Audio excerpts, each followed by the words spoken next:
विधान परिषदेच्या अमरावतीच्या जागेचा तिढा दिवसेंदिवस वाढत जातोय, कारण तिथले काँग्रेसचे उमेदवार हर्षजित देशमुख त्यांच्या प्राकृतिक अस्वस्थतेमुळे नागपूरच्या एका खासगी रुग्णालयामध्ये उपचारासाठी ऍडमिट आहेत. स्वतः आपल्यासोबत हर्षजित देशमुख आहेत. मला सांगा, तुमच्यावर आता तुमच्या या प्रकृतीला घेऊन जे आहे ते राजकीय आरोप प्रत्यारोप सुरू झालेला आहे. यशोमती ठाकूर यांनी तर थेट तुमच्यावर 10 ते 15 कोटी रुपये घेऊन तुम्ही सेट झाल्याचा आरोप केलेला आहे.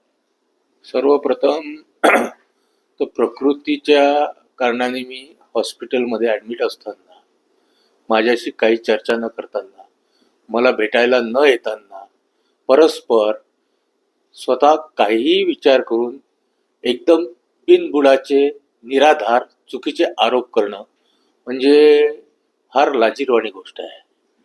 आज यशोमतीताई ठाकूर इतक्या सिनियर नेते आहेत, काँग्रेसच्या वरिष्ठ नेते आहेत, माजी मंत्री आहेत, त्यांच्यासारख्या व्यक्तिमत्वाने अशा प्रकारचे पक्षाची प्रतिमा मलिन करणारे आरोप म्हणजे एकदम चुकीचे आरोप आहे.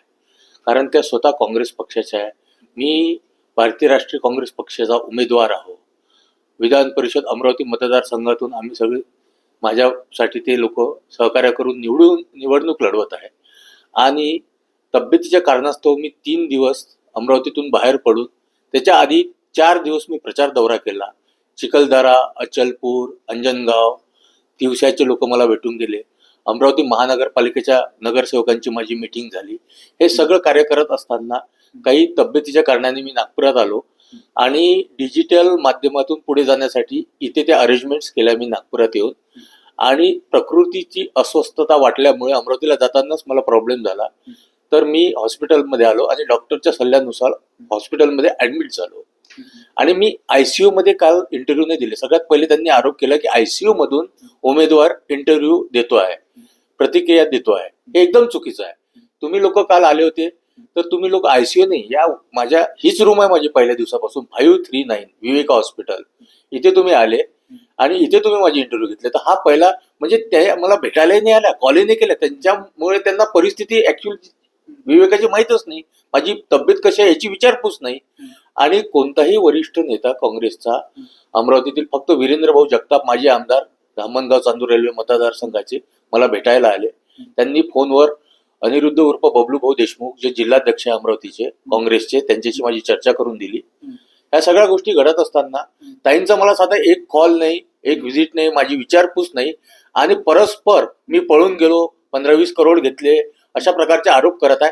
याच्यात मी जाणीवपूर्वक याच्यातून माघार घ्यावं या राजकारणातून, या इलेक्शन मधून, असंच त्यांचा मत मला दिसतोय. असा मला संशय येतोय. आता जो तुम्हाला संशय येत आहे, खरं तर त्यांनी तुमच्यावर संशय केलेला की तुम्ही 10-15 कोटी घेतलाय.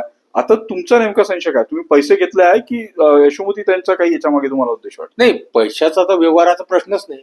अशा प्रकारची मी कामं करत नाही. मी खरगे साहेब, राहुल गांधी साहेब, सोनिया गांधी, जुने आमचे इंदिरा गांधी, राजीव गांधी यांच्या विचारधारेला मानणारा माणूस आहे. आणि या विचारधारेला पुढे नेण्याचा माझा मानस आहे. त्या दृष्टीने मी या राजकारणात प्रवेश केला आहे. त्याच्यामुळे हा व्यवहार हे प्रकार तर माझ्या म्हणजे डोक्याच्या बाहेरच्या आहे, याचा तर काही प्रश्नच नाही. उलट पक्षाची प्रतिमा मलिन करून, माझ्याबद्दल असे वक्तव्य करून, माझी विचारपूस न करता, काहीही माहिती न घेता, म्हणजे अप्रत्यक्षरित्या त्यांना समोरच्या पक्षांना मदत करायची आहे की काय आहे, आणि मला उमेदवारीमधून माघार घ्यायला त्यांना इन्सिस्ट करायचं आहे का, असंच मला वाटत आहे. म्हणजे असं तुम्हाला संशय आहे का की यशोमतीताई तुम्हाला डायव्हर्ट संशय म्हणजे डायव्हर्ट करण्याचं त्यांच्या वक्तव्यावरून दिसतच आहे, संशय दिसतच आहे. आणि मॅनेज कोण झालं, आता तर मला संशय येत आहे की खरोखर मॅनेज कोण झालं. मी तर नाही झालो, पण अशा प्रकारची जर वक्तव्य चालू आहे, अशा प्रकारच्या प्रतिक्रिया माझ्याबद्दल देत आहे, म्हणजे पक्षाची याच्यात नामुष्की करत आहे. आणि दुसऱ्या समोरच्या पक्षांना अप्रत्यक्षरित्या सपोर्ट करण्याचा त्यांचा मानस दिसत आहे. म्हणजे मॅनेज कोण झालं हा खरा संशय, याच्यावर प्रश्नचिन्ह आहे. आता बरं, आता मला सांगा, तुम्ही 2 दिवस इथं उपचार घेताय, तुमच्यावर कुठले उपचार सुरू आहे? तुम्ही कुठला उद्देश, म्हणजे कुठल्या रोगासाठी इथे दाखल झाले होते? बघा, मला एक तर अस्थम्याचा त्रास आहे. मला काल धाप लागत होती आणि छातीतही दुखल्यासारखं वाटत होतं. तर त्याच्यामुळे परवा इमिजिएट माझ्या मित्रांनी, माझ्या सहकाऱ्यांनी अमरावतीला जाता जाता वापस येऊन मला हॉस्पिटलाइज केलं. आणि डॉक्टरांच्या सल्ल्यानुसार माझ्या सगळ्या टेस्ट, प्रक्रिया सुरू झाल्या. त्याच्यासाठी मला त्यांनी ऍडमिट करून घेतलं. काल माझी त्यांनी एन्जिओग्राफी पण करून घेतली, कारण वारंवार छातीत दुखत होतं, घाबरल्यासारखं वाटत होतं. कारण मला फार मानसिक तणाव आहे, आणि मानसिक तणाव आता मला जाणवत आहे की मला कोणत्या विरोधी पक्षाचा मानसिक तणाव नाही आहे. मला तर आता असं वाटत आहे माझ्याच पक्षाचा, माझ्याच लोकांचा मला मानसिक तणाव येत आहे.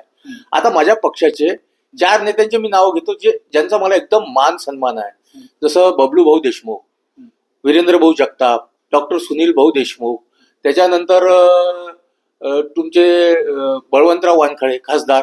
या लोकांनी माझ्याबद्दल असे कोणतेही वक्तव्य केले नाही.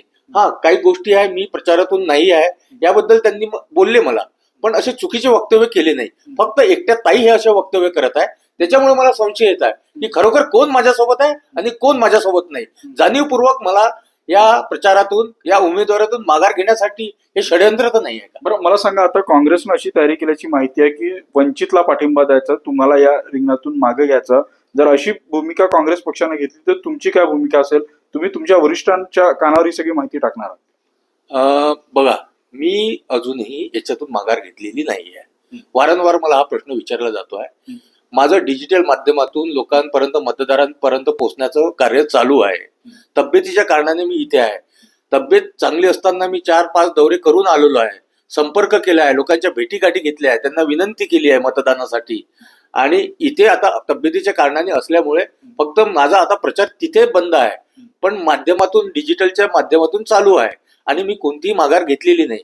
आता काँग्रेसच्या माझ्या वरिष्ठांना, वंचितला किंवा कोणाला पाठिंबा द्यायचा आहे हा त्यांचा प्रश्न आहे. कारण काय आहे की आधीपासून जर अशा प्रकारचं त्यांच्या काही डोक्यात असेल तर त्याच गोष्टीसाठी मला हे प्रेशर करून मागे हटण्यास प्रवृत्त करत आहे, आणि दुसऱ्या कोणत्या तरी पक्षाला, कोणाच्या तरी सांगण्यावरून यांना पाठिंबा द्यायचा आहे. हे आधीपासून त्यांचा मला प्लॅन वाटत आहे. मग बरं, तुम्ही याची तक्रार करणार आहे वरती राहुल गांधींकडे? आता यांच्या पुढे काय काय निर्णय होतात त्या निर्णयाप्रमाणे मी विचार करेन. नक्कीच तुम्ही तुमच्या प्रकृतीची काळजी घ्या, हे देखील तितकंच महत्वाचं आहे. व्हिडिओ जर्नलिस्ट प्रशांत मोहिते, उदय मंडे, न्यूज 18 मराठी, नागपूर.